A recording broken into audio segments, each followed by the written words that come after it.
واد يا خالد، خلي تليفوني معاك، طنطك هبه هترن، رد عليها قول لها ماما نايمه. ماشي. وانت يا ماما هتبقي نايمه ولا صاحيه؟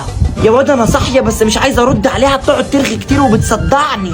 طيب حاضر، اول ما ترن هرد اقول لها ماما نايمه. شاطر يا حبيبي. لو السما انطبقت على الارض اوعى تدهني على التليفون. لما اكلم الوليه الكارفه دي مع اني ما بطيقهاش. ايه ده؟ طنط هبه بترن يا امي. زي ما عرفتك بقى رد وقول لها نايمه.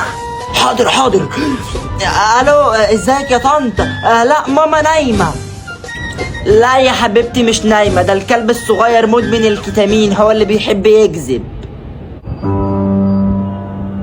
انا مظلوم، هو في ايه؟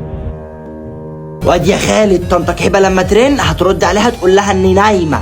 طيب من عينيا حاضر. اهي بترن. الو، ايه يا طنط هبه؟ لا مش نايمه، صاحيه اهي، خديها معاكي. ها مش هرد، كلمها انت بقى.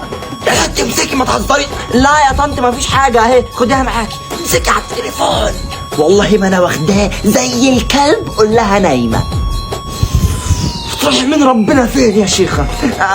الو. لا يا طنط هبه معلش، دي نعست وهي بتصلي. لا يا حبيبتي صاحيه اهو، ده الكلب الصغير مدمن الكتامين.